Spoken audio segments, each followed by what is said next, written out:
Hello बच्चों, आप सब कैसे हैं। मैं आशा करता हूं कि आप लोग अच्छे होंगे।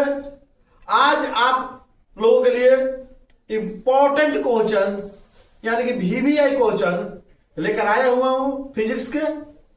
तो चलिए आप लोगों को फटाफट फिजिक्स के क्वेश्चन कराते हैं, देर न करते हुए। देखिए, आज हम आप लोगों के लिए इस साल 2025 में सबसे इंपॉर्टेंट क्वेश्चन लेकर आए हुए हैं। जो बच्चे पूरा वीडियो नहीं देखेगा वो बाद में पछताएगा। देखिए, आप लोगों के लिए सबसे इंपॉर्टेंट काम आसान भाषाओं में समझाएंगे। चलिए आप लोग फटाफट समझाते हैं।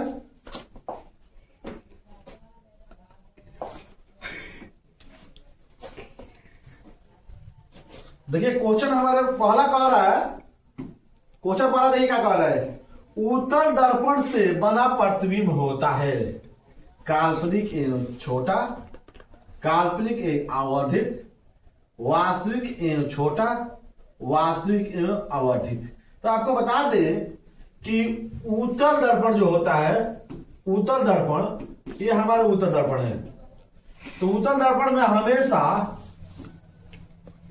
देख लीजिए, यह हमारा अक्ष हो गया, हमेशा इधर फोकस बनता है। फोकस हमारा यहां पर मान ले बन रहा है तो कभी भी हमारा काल्पनिक ही बनेगा। और बात रहे कि आवर्धित बने या छोटा बने, तो आपको बता दें कि उत्तल दर्पण में हमेशा जो प्रतिबिंब बनती है तो छोटा बनती है। क्या बनती है? तो छोटा। तो काल्पनिक और छोटा जो होता है वह पहला हमारा ऑप्शन में दिखाई दे रहा है, इसलिए पहला ऑप्शन को उड़ा देंगे। ठीक है, चलिए आगे की ओर बढ़ते हैं। क्वेश्चन नंबर 2 का कह रहा है, देख लेते हैं। क्वेश्चन नंबर 2 का कह रहा है, क्वेश्चन नंबर 2 कह रहा है कि निम्नलिखित में किस दर्पण द्वारा किसी वस्तु का वास्तविक प्रतिबिंब प्राप्त किया जाता है। देख लीजिए, वास्तविक प्रतिबिंब। तो वास्तविक प्रतिबिंब केवल अवतल दर्पण में ही प्राप्त होता है। देखिए, यह अवतल दर्पण में है। अवतल दर्पण में आपको बता दें कि यहाँ फोकस होती है, यहाँ वक्रता केंद्र होती है। अगर यहाँ फोकस और वक्रता केंद्र के बीच अगर किसी वस्तु को रखते हैं, ध्रुव के बीच वस्तु को रखते हैं, तो इसका प्रतिबिंब दर्पण के पीछे बनेगा और सीधा बनेगा और बड़ा बनता है। तो उस कंडीशन में हमारा काल्पनिक प्राप्त हो जाता है। क्या प्राप्त होता है? काल्पनिक। लेकिन कह रहा है कि वास्तविक प्रतिबिंब प्राप्त होता है। तो वास्तविक दर्पण के फोकस के इधर बनता है। अगर फोकस के इधर अगर वस्तु को रखते हैं तब हमारा प्रतिबिंब जो होता है वास्तविक प्राप्त होता है। तो वास्तविक प्राप्त किसमें होता है? तो अवतल दर्पण में। अवतल दर्पण एक ऐसा दर्पण है जो वास्तविक और काल्पनिक दोनों प्रकार की प्रतिबिंब में बनाता है। दोनों प्रकार की प्रतिबिंब में बनाता है। तो देखिए, तो कह रहा है कि वास्तविक प्रतिबिंब किस में प्राप्त होता है? तो अवतल दर्पण में प्राप्त होता है। इसलिए ऑप्शन नंबर बी को उड़ाएंगे, ऑप्शन नंबर बी को उड़ा देंगे। चलिए आगे की ओर बढ़ते हैं। क्वेश्चन नंबर देखिए 3 का कह रहा है 3 कि निम्नलिखित में किसमें बड़ा और वास्तविक प्रतिबिंब बनता है। बड़ा और वास्तविक प्रतिबिंब, देखिए आपको अभी समझाए थे, अभी समझाए कि अवतल दर्पण जो होता है बड़ा और छोटा दोनों प्रकार के प्रतिबिंब बनाता है। अवतल दर्पण जो होता है बड़ा और छोटा दोनों प्रकार के प्रतिबिंब बनाता है। तो यहाँ फोकस है वक्रता केंद्र। तो देखिए, वक्रता के अंदर वस्तु को रखेंगे तो हमारा जो प्रतिबिंब होगा वस्तु के बराबर प्राप्त होता है। और ध्रुव का और हमारा ध्रुव जो है और फोकस है, इसके बीच में रखेंगे, ध्रुव और फोकस के बीच में रखेंगे तो हमारे दर्पण के पीछे प्राप्त होगा। जब पीछे प्राप्त हो गया तो हमारा काल्पनिक हो जाएगा या आभासी कह सकते हैं। और फोकस किधर रखेंगे तो हम इसको कह सकते हैं कि वास्तविक होगा। तो वक्रता केंद्र और अनंत के बीच अगर कोई वस्तु रखते हैं तो बड़ा प्रतिबिंब प्राप्त होता है। तो बड़ा प्रतिबिंब किसमें प्राप्त होता है? तो अवतल दर्पण में प्राप्त होता है। अवतल दर्पण में दोनों प्रकार के प्रतिबिंब प्राप्त हो सकता है। ठीक है ना।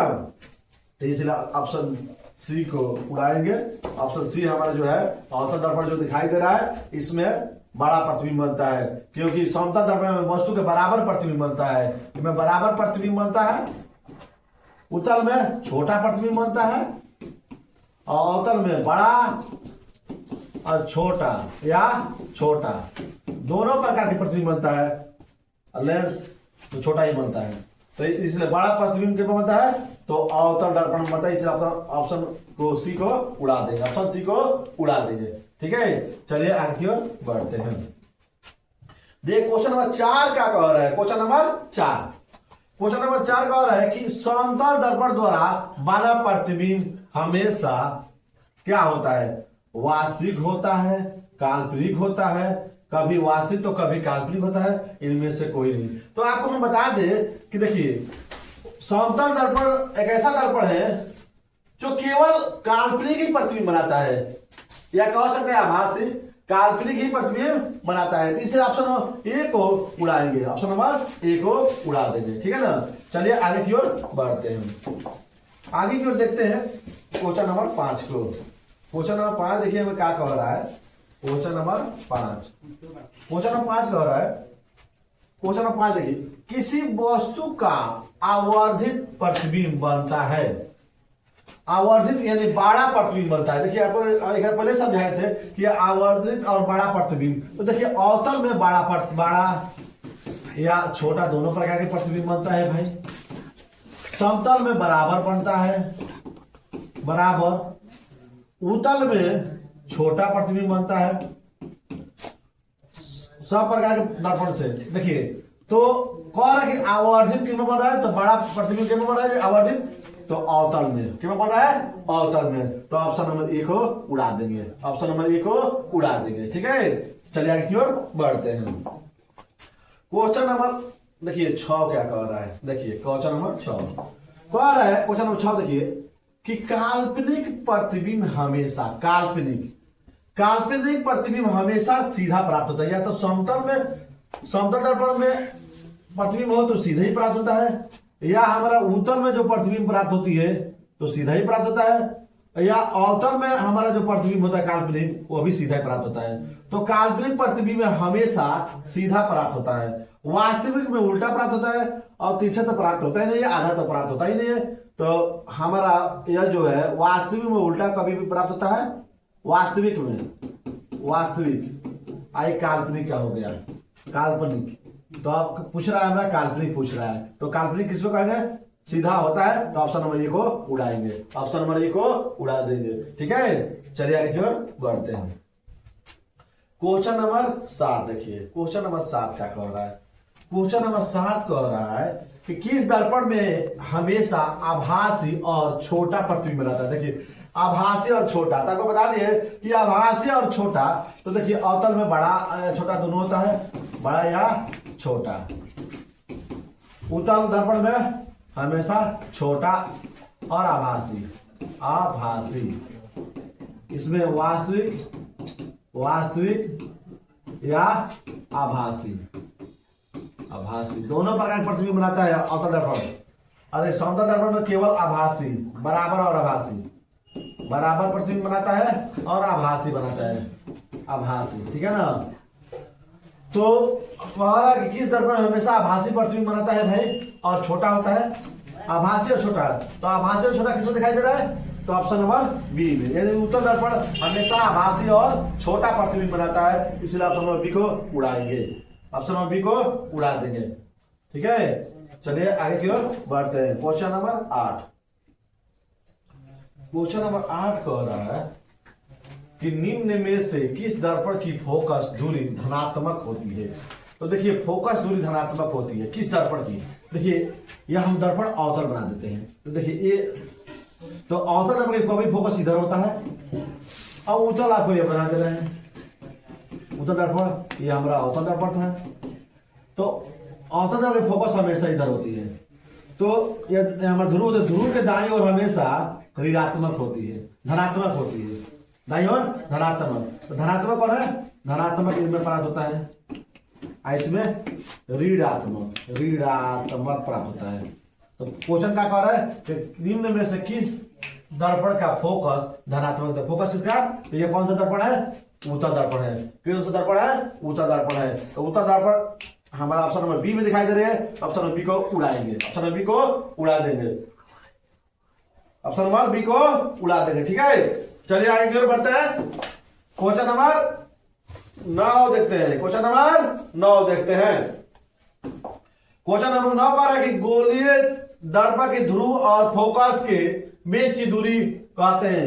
गोलीय दर्पण के ध्रुव और देखिए गोलीय दर्पण बना रहे हैं, ये हमारा गोलीय दर्पण है, गोलीय दर्पण, और हमारा यह फोकस हो गया, यह ध्रुव हो गया, तो फोकस दूरी कहलाता है। क्या कहलाता है? फोकस दूरी, या फोकसांतर भी कह सकते हैं इसको, फोकस दूरी या फोकसांतर भी कह सकते हैं। तो ऑप्शन नंबर बी को उड़ा देंगे, ऑप्शन नंबर बी को उड़ा देंगे। चलिए आगे की ओर बढ़ते हैं, क्वेश्चन नंबर 10 देखते हैं। क्वेश्चन नंबर हमारा 10 कह रहा है, देखिए क्या कह रहा है, क्वेश्चन नंबर 10 कह रहा है कि वक्रता त्रिज्या और आर एवं फोकस दूरी एफ में संबंध बताना है।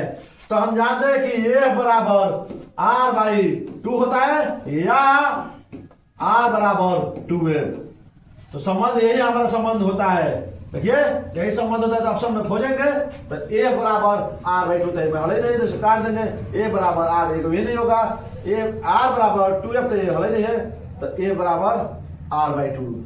देखिए ऑप्शन आर बराबर 2एफ, ऑप्शन नंबर इसमें कोई नहीं दिया है, सब गलत है। तो हम आपको बता दें कि ए बराबर आर बाई 2 होता है या आर बराबर 2एफ होता है। तो अगर ये ऑप्शन दिखाई दे तो इसी को क्लिक कीजिएगा, ठीक है ना। चलिए आगे की ओर बढ़ते हैं।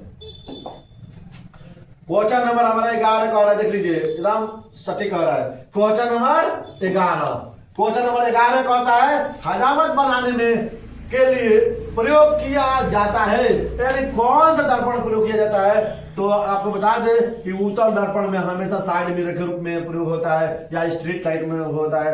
अवतल दर्पण का उपयोग हमेशा समझ लीजिए बड़ा छोटा, देखिए हजामत बनाने में, यानी कि छोटे, देखिए छोटा को बड़ा वस्तु को छोटा करके दिखाता है, बड़ा वस्तु को छोटा करके, ये छोटा वस्तु को बड़ा करके दिखाता है। यानी कि हजामत छोटे छोटे दाढ़ी होती है ना, उससे सेलने के लिए दिक्कत होती है, इसीलिए अवतल दर्पण का प्रयोग करेंगे, क्योंकि बड़ा बड़ा दिखाई देगा और इसे आसानी से हम लोग बना सकते हैं। इसलिए हजामत बनाने में अवतल दर्पण का प्रयोग किया जाएगा। ऑप्शन नंबर बी को उड़ा देंगे, ऑप्शन नंबर बी को उड़ा देंगे, ठीक है। चलिए आगे की ओर बढ़ते हैं। चलिए क्वेश्चन नंबर 12 क्या कह रहा है, देख लीजिए। क्वेश्चन नंबर 12 कह रहा है कि सोलर कुकर में प्रयोग किया जाता है। अब सोलर कुकर में क्या प्रयोग किया जाता है, तो आपको बता दें कि देखिए सोलर कुकर में प्रयोग किया जाता है अवतल दर्पण। सोलर कुकर में कौन सा दर्पण उपयोग किया जाता है? अवतल दर्पण। ऑप्शन नंबर ए को उड़ा देंगे, ऑप्शन नंबर ए को उड़ा देंगे, ठीक है। चलिए आगे की ओर बढ़ते हैं। क्वेश्चन नंबर 13, क्वेश्चन नंबर 13 देखिए क्या कह रहा है। क्वेश्चन नंबर 13 कह रहा है, क्वेश्चन नंबर 13, सर्च लाइट की परावर्तक सतह होती है उत्तल दर्पण, अवतल दर्पण, समतल दर्पण, उत्तल और अवतल दोनों प्रकार की दर्पण होती है। देखिए तो छोटा बड़ा वस्तु को छोटा करके दिखाने का काम करता है यह, छोटे वस्तु को बड़ा करके दिखाने का काम करता है यह, बड़ा करके दिखाता है पूरा, यह बराबर दिखाता है नहीं, ये तो दोनों प्रकार के दिखा रहा है। तो हमको सर्च लाइट यानी छोटी जो बात होती है बड़ा फोकस करना है, तो इसलिए अवतल दर्पण का प्रयोग करेंगे, अवतल दर्पण का प्रयोग करते हैं, ठीक है ना। तो ऑप्शन नंबर बी को उड़ाएंगे, ऑप्शन नंबर बी को उड़ाएंगे। चलिए आगे की ओर बढ़ते हैं। क्वेश्चन नंबर 14 देखिए, क्वेश्चन नंबर 14, क्वेश्चन नंबर 14 क्या कह रहा है, रोगियों की नाक, कान, गले आदि की जांच के लिए डॉक्टर प्रयोग करते हैं, किस चीज का प्रयोग करते हैं? अवतल दर्पण का प्रयोग करते हैं, उत्तल दर्पण का प्रयोग करते हैं, अवतल लेंस या उत्तल लेंस। देखिए रोगियों को नाक, कान, गला या चिकित्सा के किसी भी क्षेत्र में का उपयोग करने के लिए तो हम जानते हैं कि अवतल दर्पण का प्रयोग होता है। Option number 1 उड़ाएंगे। देखिए आपको बता दें कि क्यों हो रहा है, तो भाई क्योंकि छोटी चीजों को बड़ा करके दिखाने का काम करता है अवतल दर्पण। छोटी चीज होगा उसको बड़ा करके दिखाएगा। उत्तल क्या करता है कि बड़ा चीजों को छोटा करता है, बड़ा चीजों को क्या करता है? छोटा करता है। ये छोटी चीजों को क्या करता है? बड़ा कर देता है। तो इसीलिए मान लिया जाए कि नाक में या कान में कोई दिक्कत हो तो डॉक्टर क्या करेगा? उसे बड़ा करके देखेगा कि उनमें क्या दिक्कत हो रही है, इसीलिए अवतल दर्पण का प्रयोग करते हैं। चलिए आगे की ओर बढ़ते हैं। चलिए क्वेश्चन नंबर 15 को देखते हैं, क्वेश्चन नंबर 15 को देखते हैं। क्वेश्चन नंबर 15 क्या कह रहे हैं कि पानी में डूबे एक उत्तल लेंस की फोकसांतर दूरी हवा में इसकी फोकस दूरी की अपेक्षा क्या होती है? यानी हवा की अपेक्षा कभी भी पानी में डुबाएंगे, उत्तल लेंस की फोकस ट्रांसफर कराएंगे तो वह कभी भी 4 गुना बेसी होती है। आपको बता दें 4 गुना, मैंने 4 गुना बेसी नहीं, आवर्धित होती है, बड़ा होती है, तो बड़ा दिखाई देता है ऑप्शन नंबर ए में। अधिक होता है, अधिक मतलब बड़ा होता है, अधिक मतलब बड़ा, इसीलिए ऑप्शन नंबर ए को उड़ाएंगे, ऑप्शन नंबर ए को उड़ा देंगे। ठीक है, चलिए क्वेश्चन नंबर हमारा क्या हो रहा है 16। क्वेश्चन नंबर 16 देखिए क्या कह रहा है। क्वेश्चन नंबर 16 कह रहा है कि किसी गोलीय दर्पण तथा किसी पतले गोलीय लेंस दोनों की फोकस दूरियां -15 cm है, तो दर्पण तथा लेंस समझौता हो सकते हैं। दर्पण तथा लेंस समझौता हो सकते हैं, कौन सा होता है? तो हमारा देखिए ऑप्शन नंबर सी में दिया है, अवतल लेंस का फोकस दूरी हमेशा ऋणात्मक होता है और उत्तल लेंस का फोकस दूरी हमेशा ऋणात्मक होता है, इसीलिए ऑप्शन नंबर सी को उड़ाएंगे, ऑप्शन नंबर सी को उड़ाएंगे। चलिए आगे की ओर बढ़ते हैं। तो क्वेश्चन नंबर हमारा देखिए 17 का कह रहा है। क्वेश्चन नंबर 17 देखिए क्या कह रहा है। क्वेश्चन नंबर 17 का प्रकाश के अपवर्तन के कितने नियम होते हैं? तो आप लोग जानते हैं प्रकाश के अपवर्तन के कितने नियम होते हैं? तो 2 होते हैं। कितने नियम होते हैं? 2 होते हैं। प्रकाश के अपवर्तन के 2 नियम होते हैं। ऑप्शन नंबर बी को उड़ा देंगे, ऑप्शन नंबर बी को उड़ा देंगे। ठीक है, चलिए आगे की ओर बढ़ते हैं। क्वेश्चन नंबर 18 देखिए क्या कह रहा है। क्वेश्चन नंबर 18 कह रहा है कि सरल सूक्ष्मदर्शी में किसका उपयोग होता है? सरल सूक्ष्मदर्शी में, तो सरल सूक्ष्मदर्शी काम करता है कि छोटी वस्तु को बड़ा करके दिखाने का काम करती है, छोटी से छोटी वस्तु को बड़ा करके दिखाने का काम करती है। तो आपको बताया है कि छोटी से बड़ा करके दिखाने वाला अगर कोई दर्पण है तो वह है अवतल दर्पण है। अवतल दर्पण यानी अवतल दर्पण काम है छोटी वस्तु को बड़ा करके दिखाना, और उत्तल दर्पण काम है कि बड़ा वस्तु को छोटा करके दिखाना, और समतल दर्पण का काम है समतल दर्पण यानी अवतल लेंस के कार्य छोड़ दीजिए। तो हम बता दें कि हमारा जो ऑप्शन नंबर ए होगा, ऑप्शन नंबर ए को उड़ा देंगे। ठीक है, चलिए आगे की ओर बढ़ते हैं। आगे की ओर बढ़ते हैं।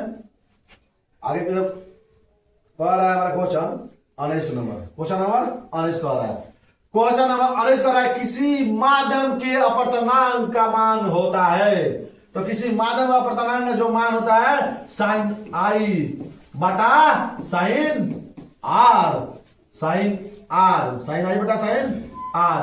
साइन आई बटा साइन आर को देखते कहाँ है भाई? तो साइन आई बटा साइन आर जो ऑप्शन नंबर ए में दिखाई दे रहा है, ऑप्शन नंबर ए में साइन आई बटा साइन आर दिखाई दे रहा है, तो इसी ऑप्शन को उड़ाएंगे। तो देखिए साइन इसमें दे दिया है कि साइन आर बटा साइन आई, ये तो होबे नहीं करेगा, या गुणा के चिन्ह दिए तो होबे नहीं करेगा, प्लस के चिन्ह दिए तो होबे नहीं करेगा, यानी कि साइन आई बटा साइन आर जो होगा ऑप्शन ए जो हमारा सही होगा तो इसी को उड़ा देंगे, ऑप्शन ए को उड़ा देंगे। चलिए आगे की ओर बढ़ते हैं। 20 नंबर क्वेश्चन देख रहे क्या कह रहा है। 20 नंबर क्वेश्चन कह रहा है हमारा कि प्रकाश के अपवर्तन के कितने नियम है? प्रकाश के अपवर्तन के नियम कितने नियम है, या प्रकाश के परावर्तन के अपवर्तन या परावर्तन के कितने नियम होते हैं? प्रकाश के परावर्तन के कितने नियम होते हैं? तो 2 होते हैं, अभी इसके पहले बताए थे। प्रकाश के परावर्तन कितने होते हैं? 2 होते हैं। ऑप्शन नंबर बी को उड़ा देंगे, ऑप्शन नंबर बी को उड़ा देंगे। चलिए आगे की ओर बढ़ते हैं। क्वेश्चन नंबर हमारा 21 का कह रहा है, देख लीजिए। क्वेश्चन नंबर 21 कह रहा है एक उत्तल लेंस होता है, कौन सा होता है भाई? सभी जगह समान मोटाई का, बीच की अपेक्षा किनारों पर मोटा, किनारों की अपेक्षा बीच में मोटा, इनमें से कोई नहीं। देखिए ये जो हमारा लेंस है यह उत्तल लेंस है, ये जो लेंस है यह हमारा अवतल लेंस है। तो देखिए इसमें बीच में मोटा होता है, किनारे पर पतला होता है। तो किनारों की अपेक्षा बीच में मोटा, तो किसमें होता है? बीच में मोटा ये में हो रहा है जी। तो ऑप्शन नंबर सी को उड़ाएंगे, ऑप्शन नंबर सी को उड़ाएंगे। चलिए आगे की ओर बढ़ते हैं। क्वेश्चन नंबर 22 देखिए क्या कह रहा है। क्वेश्चन नंबर 22 कह रहा है कि अवतल लेंस का आवर्धन एम बराबर होता है। तो अवतल लेंस का आवर्धन एम बराबर होता है यू बटा, हमारा एम बराबर देखिए क्या होता है, एम बराबर अवतल लेंस का एम बराबर होता है वी बटा यू, वी बटा यू। तो वी बटा यू यानी ऑप्शन नंबर डी दिखाई दे रहा है, इस ऑप्शन नंबर डी को उड़ाएंगे। चलिए आगे की ओर बढ़ते हैं।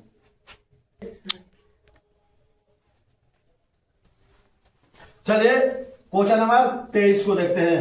क्वेश्चन नंबर 23 को देखते हैं। क्वेश्चन नंबर 23 क्या कह रहा है हमारा? आगे की ओर बढ़ाते तो थोड़ा सा। चलिए क्वेश्चन नंबर 23 का कह रहा है, देखिए गोलीय दर्पण में फोकसांतर एवं वक्रता त्रिज्या के बीच संबंध होता है। इसके पहले आपको संबंध बताए थे, संबंध आपको बताए थे कि ए बराबर आर बाई टू या आपका आर बराबर 2f होता है, 2f। तो इसमें खोजिए ऑप्शन में कौन दिखाई दे रहा है। तो ऑप्शन में आपको आर बराबर 2f दिया है, गलत है। ए बराबर ये भी गलत है, ये भी ऑप्शन गलत है, ये भी ऑप्शन गलत है, यानी कोई नहीं होगा। तो ये आपको बता दिया है कि ए बराबर आर बाई 2 होता है या आर बराबर 2f। अगर आपको ऑप्शन दिखाई देगा तो उसी पर क्लिक कीजिएगा, ठीक है। चलिए आगे की ओर बढ़ते हैं। चलिए क्वेश्चन नंबर 24 देखिए क्या कर रहा है। 24 कि निर्गत किरण अभिलंब के बीच के कोण को क्या कहते हैं। देखिए निर्गत किरण या आपतित किरण है या हमारा निर्गत किरण है, अभिलंब के बीच के क्या कहता है, तो कहता है आपतन कोण कहता है, नहीं ये तो कहते परावर्तन कोण, निर्गत कोण, इनमें से कोई नहीं। तो इसे परावर्तन कोण कह सकते हैं, परावर्तन कोण या निर्गत कोण भी कह सकते हैं। परावर्तन कोण और निर्गत दोनों का मान एक ही होता है, एक ही होता है, ठीक है ना। चलिए ऑप्शन नंबर बी और सी दोनों हो सकता है। चलिए आगे की ओर बढ़ते हैं। देखिए क्या कह रहा है क्वेश्चन, क्वेश्चन नंबर एकदम आसान दिया है। 1 मीटर फोकस दूरी वाले उत्तल लेंस की क्षमता होती है, यानी कि P बराबर 1 बाई, देखिए यहां पर बता दे रहा है P बराबर 1 बाई f होता है। तो P 1 दिया है, 1 बाई 1 बराबर 1 होगा। अब उत्तल लेंस है तो प्लस में होगा, इसलिए ऑप्शन खोजेंगे, ऑप्शन बी होगा। तो ऑप्शन बी को उड़ाएंगे, ऑप्शन बी को उड़ा देंगे, ठीक है। चलिए आगे की ओर बढ़ते हैं। क्वेश्चन नंबर 26 देखिए क्या कह रहा है। क्वेश्चन नंबर 26 एकदम इजी, इस साल आने वाला परीक्षा प्रश्न है यह। क्वेश्चन 26 किसी अवतल दर्पण द्वारा काल्पनिक सीधा तथा आवर्धित प्रतिबिंब बनता है जब वस्तु स्थिति कहां होती है। देखिए आपको बताया काल्पनिक, आवर्धित और सीधा। देखिए ये अवतल दर्पण में होती है, अवतल दर्पण में होती है। यहां पर फिगर दिखा दे, फोकस है, फोकस और ध्रुव के बीच वस्तु को रखते हैं तो हमारा प्रतिबिंब जो होता है वह कभी भी काल्पनिक प्राप्त होता है और सीधा वस्तु से बाहर। देख लीजिए वस्तु यह हमारा है ये भी, अब प्रतिबिंब प्राप्त हुआ है ए डैश बी डैश सीधा और दर्पण के पीछे प्राप्त हुआ है। तो कहां वस्तु को रखे हैं, तो फोकस और दर्पण के बीच, फोकस और दर्पण के बीच खोजिए। तो दर्पण तथा फोकस के बीच, तो ऑप्शन नंबर ए में दिखाई दे रहा है, ऑप्शन नंबर ए में दिखाई दे रहा है, इसलिए ऑप्शन ए को उड़ाएंगे, ऑप्शन नंबर ए को उड़ा देंगे। चलिए आगे की ओर बढ़ते हैं। क्वेश्चन नंबर 27 में चल रहे हैं। क्वेश्चन नंबर 27 देखिए, इस आज को बता दे कि 50 क्वेश्चन कराने वाले हैं, 50 इंपॉर्टेंट क्वेश्चन है, तो आपको पूरा देखना होगा वीडियो, तभी इस साल 400 प्लस पार कीजिएगा, नहीं तो 400 प्लस पार करना मुश्किल हो जाएगा आपको। इसलिए मेरा पूरा वीडियो देखना होगा और सारा इंपॉर्टेंट क्वेश्चन है। तो चलिए हम आगे बता दें 27 नंबर क्वेश्चन कि किस दर्पण द्वारा प्रतिबिंब सीधा और छोटा प्रतिबिंब प्राप्त होता है। किस प्रतिबिंब द्वारा, आपको बताएं कि छोटा प्रतिबिंब सीधा और छोटा उत्तल दर्पण बनाता है, उत्तल दर्पण बनाता है, क्योंकि हमारा जो अवतल दर्पण है वह सीधा कब बनाता है, जब बड़ा प्रतिबिंब बनाता है। अवतल दर्पण जो होता है बड़ा प्रतिबिंब बनाता है, बड़ा, यह है छोटा और यह हमारा बराबर। या छोटा भी बनाता है तो वास्तविक होता है, वास्तविक हो जाता है। छोटा जब बनाएगा तो वास्तविक हो जाएगा, और बड़ा जब बनाएगा तो बड़ा तो प्रतिबिंब सीधा बनाएगा, बड़ा बनाएगा तो समझिए कि आभासी हो जाएगा, ठीक है ना। तो किस दर्पण द्वारा प्रतिबिंब सीधा छोटा प्राप्त होता है, तो उत्तल दर्पण द्वारा। इस ऑप्शन नंबर ए को उड़ा देंगे। चलिए आगे की ओर बढ़ते हैं। क्वेश्चन नंबर देखिए 28 हमारे क्या कह रहा है, एकदम इजी क्वेश्चन है। क्वेश्चन नंबर 28 कह रहा है कि अवतल दर्पण है, क्या है भाई अवतल दर्पण, तो अवतल दर्पण दूसरा नाम पूछ रहा है। अवतल दर्पण क्या पूछ रहा है, अवतल दर्पण दूसरा नाम क्या है, तो अवतल दर्पण दूसरा नाम जो है अभिसारी दर्पण है। कौन सा दर्पण है, अभिसारी, अभिसारी दर्पण है। चलिए आगे की ओर बढ़ते हैं। चलिए क्वेश्चन नंबर हमारा 29 क्या कह रहा है, देखते हैं। 29 क्वेश्चन कह रहा है कि दंत विशेषज्ञ, दंत आपको बता दिया है इसके पहले कि चिकित्सा के रूप में अगर दे दिया, चिकित्सा के रूप में दे दिया तो एकदम आंख मुदिएगा और अवतल दर्पण पर मारिएगा, अवतल दर्पण पर ट्रिक मारिएगा। तो चिकित्सा दंत विशेषज्ञ किस में आएंगे, तो चिकित्सा के क्षेत्र में आएंगे। किसमें आएंगे, चिकित्सा क्षेत्र में आएंगे। तो इसलिए अवतल दर्पण हमारा हो जाएगा ऑप्शन नंबर बी को हम उड़ा देंगे। या ना गला आ कान या कुछ भी लोग कहे देखने में किसका प्रयोग किया जाता है, किस दर्पण का प्रयोग किया जाता है, तो वह है अवतल दर्पण। कौन सा दर्पण, अवतल दर्पण का प्रयोग किया जाता है। तो चलिए आगे की ओर बढ़ते हैं। क्वेश्चन नंबर हमारा 30 का कह रहा है, देखिए क्वेश्चन नंबर 30 कह रहा है कि कौन सा लेंस अपसारी लेंस भी कहलाता है। अपसारी, देखिए वहां था क्या कि कौन सा दर्पण आया था, कौन सा लेंस, अपसारी लेंस। तो अपसारी लेंस उत्तल लेंस को कहते हैं। अब सारे लेंस किसको कहता है, उत्तल लेंस को कहते हैं। चलिए आगे की ओर बढ़ते हैं।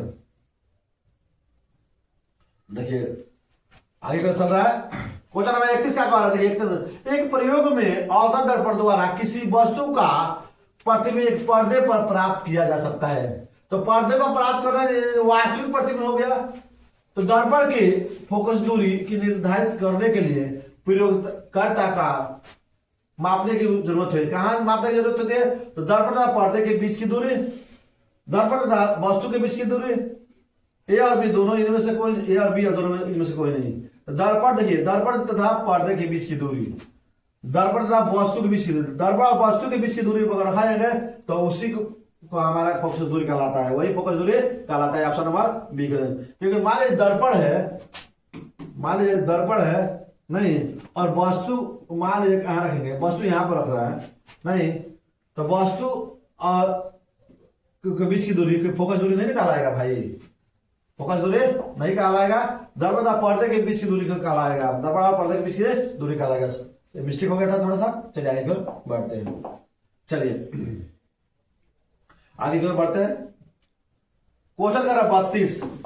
क्वेश्चन बता रहा है कि गोलीय दर्पण के परावर्तक पृष्ठ की वृत्ताकार सीमा रेखा क्या व्यास कहलाता है, क्या कहलाता है, व्यास क्या कहलाता है। देखिए यह हमारा गोलीय दर्पण है, यह परावर्तक व्यास है नहीं। अगर मान लीजिए इसको यह अवतल दर्पण है, तो अवतल दर्पण है तो इसको हम लोग प्रधान अक्ष बोलते हैं। क्या बोलते हैं, प्रधान अक्ष। तो प्रधान अक्ष में कहां दिखाई दे रहा है, तो इसे मुख्य फोकस तो नहीं करेगा। बकाता त्रिज्या हमारे केंद्र को कहते हैं, बकाता त्रिज्या कहते हैं। फोकस जहां होता है इसको फोकस कहते हैं। तो ये दोनों ऑप्शन तो कट गया। प्रधान अक्ष जो होगा हमारा व्यास को प्रधान अक्ष कहते हैं। इसे ऑप्शन नंबर सी को उड़ाएंगे, ऑप्शन नंबर सी को उड़ा देंगे। चलिए आगे की ओर बढ़ते हैं। क्वेश्चन नंबर हमारा देख लीजिए, कह रहा है 33 का निम्नलिखित में से कौन उत्तल दर्पण की फोकस दूरी है जिसका बकाता त्रिज्या 32 cm है। तो यानी कि आपका आर का मान जो दिया है 32 cm, तो ए बराबर पूछा, ए बराबर होता है आर बाई 2, यानी 32/2 16 cm। और कह रहा है कि कौन सा दर्पण है, उत्तल दर्पण है। तो उत्तल दर्पण में हमेशा फोकस जो होता है धनात्मक होता है। क्या होता है, याद कर लीजिए, ये भी पूछता है सवाल कि उत्तल दर्पण में फोकस क्या होता है, तो हमेशा धनात्मक होता है। तो इसलिए ऑप्शन नंबर हमारा जो सी होगा, प्लस जो दिया हुआ है हमेशा धनात्मक का, इसी को आंसर होगा, यही हमारा आंसर होगा। इसलिए ऑप्शन नंबर सी को उड़ाएंगे, ऑप्शन नंबर सी को उड़ा देंगे। चलिए आगे की ओर बढ़ते हैं। क्वेश्चन नंबर 34 देखिए क्या कह रहा है। 34 क्वेश्चन नंबर 34 कह रहा है कि यदि किसी वस्तु का प्रतिबिंब का आवर्धन ऋणात्मक है तो उसका प्रतिबिंब की प्रकृति क्या होगी। देखिए आवर्धन कह रहा है ऋणात्मक है, आवर्धन क्या हो रहा है, ऋणात्मक है। ऋणात्मक का नाम आ गया तो समझ ले कि वास्तविक होगा। ऋणात्मक आवर्धन होगा, ऋणात्मक होगा तो वास्तविक होगा। तो कह रहा है वास्तविक और उल्टा। चलिए वास्तविक और सीधा, सीधा बोले तो आभासी होता है, वो नहीं करेगा। आभासी सीधा देखो वो नहीं करे, आभासी और उल्टा भी नहीं होगा। ऑप्शन नंबर 1 उड़ाएंगे, ऑप्शन नंबर 1 उड़ा देंगे। ठीक है, चलिए आगे की ओर बढ़ते हैं। चलिए क्वेश्चन नंबर देखिए 35 क्या कह रहा है। क्वेश्चन नंबर 35 कह रहा है हमारा क्वेश्चन नंबर 35 कह रहा है कि गोलीय दर्पण का परावर्तक पृष्ठ वक्रित हो सकता है अंदर की ओर, बाहर की ओर, अंदर या बाहर की ओर, इनमें से कोई। देखिए ये हमारा गोलीय दर्पण है, तो बाहर के लिए भी होता है और अंदर में भी होता है, ऐसे होता है हमारा गोलीय दर्पण। तो ऑप्शन नंबर अंदर और बाहर दोनों हो रहा है, तो ऑप्शन नंबर सी को उड़ाएंगे, ऑप्शन नंबर सी को उड़ाएंगे। चलिए आगे की ओर बढ़ते हैं। क्वेश्चन नंबर 36 देखिए, क्वेश्चन नंबर 36 कह रहा है वह गोलीय दर्पण जो अंदर की ओर तरफ वक्रित हो, अंदर की ओर, देखिए अंदर की ओर रंगा हुआ हो, तो यह कौन सा दर्पण होता है? अवतल दर्पण होता है, उत्तल दर्पण होता है, समतल दर्पण होता है, इनमें से कोई नहीं। तो आपको ये बता दे कि यह हमारा उत्तल दर्पण है, अंदर की ओर रंगा हुआ है। बाहर की ओर जो रंगा जाता है वह अवतल दर्पण होता है, और जो प्लेन होता है वह समतल दर्पण होता है, समतल दर्पण होता है। तो देखिए, तो कह रहा है कि अंदर की ओर कौन सा रंगा है? तो उत्तल में रंगा हुआ है, उत्तल में रंगा हुआ है, तो उत्तल इसमें दिखाई दे रहा है आपको, तो ऑप्शन नंबर किस में दिखाई दे रहा है? बी में दिखाई दे रहा है, तो ऑप्शन नंबर बी को उड़ाएंगे, ऑप्शन नंबर बी को उड़ा देंगे। चलिए आगे की ओर बढ़ते हैं। क्वेश्चन नंबर देखिए 37 क्या कह रहा है? क्वेश्चन नंबर 37 कह रहा है कि गोलीय दर्पण का परावर्तक पृष्ठ वक्रित हो सकता है। देखिए अभी पहले सवाल आया था कि अंदर और बाहर दोनों की ओर हो सकता है, इसलिए ऑप्शन नंबर सी को उड़ा देंगे, ऑप्शन नंबर सी को उड़ा देंगे। ठीक है, चलिए आगे की ओर बढ़ते हैं। क्वेश्चन नंबर 38 कह रहा है कि वह गोलीय दर्पण जो अंदर की ओर तरफ वक्रित कहलाता है। देखिए यह भी क्वेश्चन आया था इसके पहले, तो क्या कहलाता है? उत्तल दर्पण कहलाता है। कौन सा? उत्तल दर्पण कहलाता है। चलिए आगे की ओर बढ़ते हैं। इसको समझा दिए थे आगे की ओर, इसलिए आपको फट दे समझा दिए। चलिए 39 नंबर देखते हैं। कह रहे गोलीय दर्पण का परावर्तक पृष्ठ वक्रित हो सकता है अंदर की ओर, बाहर की ओर, अंदर या बाहर की ओर। हमारा होगा जो ऑप्शन सी में होगा, अंदर या बाहर की ओर। चलिए थोड़ा सा टाइपिंग में मिस्टेक हो गया है, जो 2-3 बार यही क्वेश्चन रिपीट हो गया है, ठीक है ना। देखिए ये भी क्वेश्चन एक बार रिपीट हुआ था कि वह गोलीय दर्पण जो अंदर की ओर तरफ वक्रित कहलाता है, क्या कहलाता है भाई? तो उत्तल दर्पण कहलाता है। क्या कहलाता है? उत्तल दर्पण कहलाता है। ठीक है, चलिए आगे की ओर बढ़ते हैं। देखिए नेक्स्ट क्वेश्चन पर चलते हैं। क्वेश्चन कह रहा है कि निम्न में से किस लेंस की फोकस दूरी धनात्मक होती है? किस लेंस की, लेंस कह रहा है किस लेंस की फोकस दूरी हमेशा धनात्मक होती है, ठीक है ना। तो आपको बता दें कि धनात्मक जो होता है वह फोकस दूरी हमेशा अवतल लेंस का होता है, हमेशा धनात्मक। अवतल लेंस का फोकस दूरी हमेशा धनात्मक होता है और उत्तल लेंस का फोकस दूरी हमेशा ऋणात्मक होता है।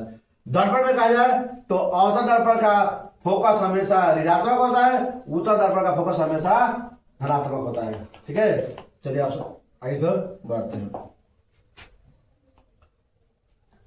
क्वेश्चन कह रहा है हमारा 42, किस दर्पण से हमेशा वस्तु से छोटा प्रतिबिंब प्राप्त होता है? तो आपको बताया ना कि देखिए उत्तल से हमेशा छोटा प्रतिबिंब प्राप्त होता है, छोटा हमेशा छोटा प्राप्त होता है।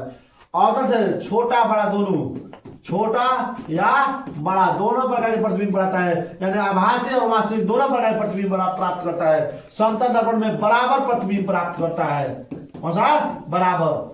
तो हमारा किस दर्पण में हमेशा वस्तु से छोटा प्रतिबिंब प्राप्त होता है? तो उत्तल दर्पण में। ऑप्शन नंबर ए को उड़ाएंगे, ऑप्शन नंबर ए को उड़ाएंगे। ठीक है, चलिए नेक्स्ट क्वेश्चन देखते हैं। नेक्स्ट क्वेश्चन हम लोग आगे की ओर चलते हैं, बढ़ाते हैं, देखते हैं।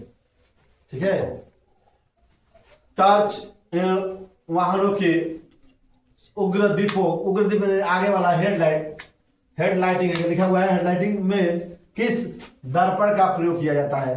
तो आपको बता दे, टॉर्च जो होता है छोटा जगह होता है, या बल्ब जो गाड़ी का बल्ब जो होता है छोटा होता है, उसकी फोकस को बढ़ाने के लिए किस दर्पण का प्रयोग करते हैं? तो अवतल दर्पण का प्रयोग करते हैं, क्योंकि छोटा वस्तु को बड़ा करके दिखाने का काम कौन करता है? तो अवतल दर्पण करता है। और बड़ा वस्तु को छोटा करके दिखाने का काम कौन करता है? तो उत्तल दर्पण करता है। कौन सा करता है? उत्तल दर्पण करता है। ठीक है, तो चलिए हम लोग कह रहे हैं तो अवतल दर्पण को क्लिक करते हैं, ऑप्शन नंबर ए को उड़ाएंगे।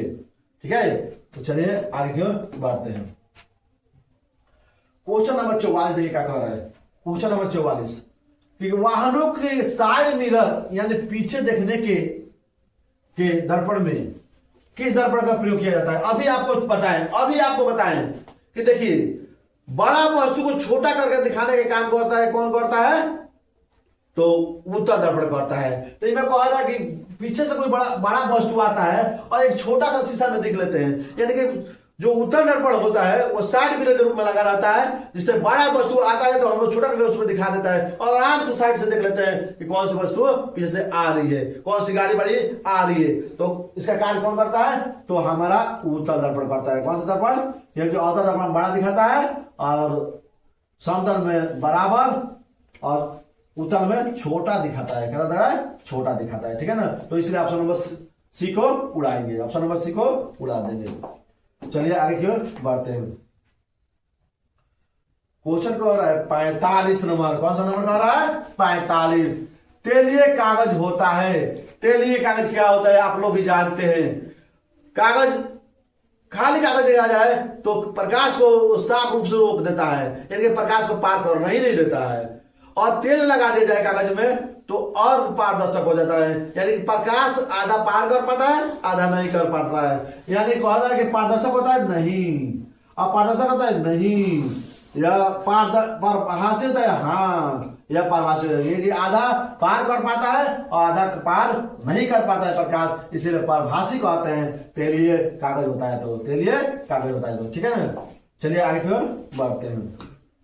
क्वेश्चन नंबर 46 देखिए। क्वेश्चन नंबर 46 कि समतल दर्पण की फोकस दूरी होती है। समतल दर्पण फोकस दूरी क्या होती है, तो देखिए समतल दर्पण की फोकस दूरी हमेशा अनंत होती है। क्या होती है, अनंत होती है। क्या होती है, अनंत होती है। चलिए आगे की ओर बढ़ते हैं। ऑप्शन नंबर देखिए 47 क्या कह रहा है, क्या कह रहा है 47 कि अवतल दर्पण के सामने वस्तु को कहां रखा जाए कि ताकि प्रतिबिंब उल्टा वास्तविक और समान प्राप्त हो। देखिए अवतल दर्पण कह रहा है, देखिए यह हमारा अवतल दर्पण है। कौन सा दर्पण है, अवतल। और आपको बता दें कि यहाँ फोकस होती है, यहाँ वक्रता केंद्र होती है। वक्रता केंद्र पर वस्तु को रखेंगे तो ये यहाँ से गुजारेंगे, इसको ये गुजारे, यहाँ से गुजारेंगे, दोनों आकर मिल जाता है। तो वक्रता केंद्र पर अगर वस्तु को रखते हैं तो उसका प्रतिबिंब, या वस्तु है या हमारा प्रतिबिंब है, वस्तु और प्रतिबिंब आपस में बराबर दिखाई देता है। कहाँ रहते हैं ना, वक्रता केंद्र पर। तो वक्रता केंद्र ऑप्शन में खोजे है, तो हाँ है भाई, कहाँ है, तो ऑप्शन नंबर सी पर है। तो ऑप्शन नंबर सी को उड़ाएंगे। ऑप्शन नंबर सी, देखा ना कि वक्रता केंद्र पर वस्तु को रखे हैं तो उसका प्रतिबिंब वक्रता केंद्र पर बनता है, वास्तविक उल्टा वस्तु के बराबर, वास्तविक उल्टा वस्तु के बराबर प्राप्त होता है, ठीक है। तो चलिए आगे की ओर बढ़ते हैं। आगे क्यों चलता है, चलिए आगे क्यों देखते हैं। उत्तल दर्पण से बना काल्पनिक प्रतिबिंब होता है। उत्तल दर्पण से बना काल्पनिक प्रतिबिंब होता है। तो आपको बताइए उत्तल दर्पण से बना काल्पनिक प्रतिबिंब, देखिए तो उत्तल दर्पण हमेशा छोटा प्रतिबिंब बनाता है। क्या बनाता है, छोटा प्रतिबिंब बनाता है, कहते हैं छोटा। तो ये में बड़ा लिखा हुआ है, देखो मैं नहीं करेगा भाई, ये भी बड़ा लिखा है, ये भी नहीं होगा। तो सीधा हाथ सीधा मतलब छोटा होता है, हाथ से कहता है छोटा होता है, इसलिए ऑप्शन नंबर सी को उड़ाएंगे। ऑप्शन नंबर सी को उड़ाएंगे। ये जानेंगे कि उत्तल दर्पण कौन सा प्रतिबिंब बनाता है, छोटा बनाता है। तो सीधा और छोटा बनाता है, और सीधा और छोटा किस में दिया है, ऑप्शन नंबर सी में दिया है, तो ऑप्शन नंबर सी को उड़ाएंगे, ठीक है। तो चलिए आगे की ओर चलते हैं। नेक्स्ट क्वेश्चन में, नेक्स्ट क्वेश्चन देखिए हमारा 49 नंबर। 49 नंबर है अवतल दर्पण के सामने वस्तु को कहां रखा जाए ताकि प्रतिबिंब उल्टा, वास्तविक और समान आकार का हो। तो अभी बताइए आप लोग को, ऑप्शन नंबर सी, वक्रता केंद्र पर रखेंगे तो वस्तु का प्रतिबिंब के आकार के प्राप्त होता है, यानी वस्तु के बराबर प्रतिबिंब प्राप्त होता है, ठीक है। चलिए आगे की ओर बढ़ते हैं। क्वेश्चन नंबर 50 देखिए लास्ट। तालाब का जल कम गहरा दिखाई देने का कारण क्या होता है। तो आपको बता दे कि तालाब में का जल, देखिए तालाब का जल गहरा दिखाई देने का कारण है। गहरा दिखाई देने का कारण क्या है, तो प्रकाश का अपवर्तन है। क्या है, प्रकाश का अपवर्तन। तो आपको प्रकाश का अपवर्तन मारिएगा नहीं, देखिए प्रकाश, देखिए परावर्तन क्या होता है, परिवर्तन होता है कि यहां से आया चला गया, यह परिवर्तन। विवर्तन क्या होता है, एक बिंदु पर पड़कर प्रकाश चारों ओर फैलता है, अपवर्तन क्या होता है? यह अपवर्तन जो होता है, ये कांच की सीली होती है, यहाँ से टकराएंगे इसे मुड़ते हुए और फिर ये बाहर निकलेगी। तो समझ लीजिए कि प्रकाश जो होता है, तालाब में जल कम दिखाई देना या मछली गहराई की अपेक्षा कम दिखाई ऊपर उठी हुई दिखाई देना, इस सब का कारण क्या है? प्रकाश का अपवर्तन है, प्रकाश का अपवर्तन है। तो हम ऑप्शन नंबर सी को उड़ाएंगे। तो चलिए, आप लोग इतने रहने दे रहे हैं, आज 50 क्वेश्चन रहने दे रहे हैं। अगर आप लोग का हमारा वीडियो अच्छी लगी हो, आप लोग चाहते हैं कि इस साल टॉपर बनना है, तो हमारा वीडियो को लाइक कीजिए, सब्सक्राइब कीजिए। और आप लोग बता दें कि हम लाइव क्वेश्चन 2 दिन पहले बोर्ड के जिस दिन परीक्षा हो उसके 2 दिन पहले बताएंगे और उस दिन रात को बताएंगे, जो एकदम उसी दिन लड़ने वाले क्वेश्चन बताएंगे। आप लोग देखना नहीं भूलना है, देखना नहीं भूलना है। तो लाइक करना है, कमेंट करना है, सब्सक्राइब कीजिए कि हमारा वीडियो आपको मिलता रहे। धन्यवाद।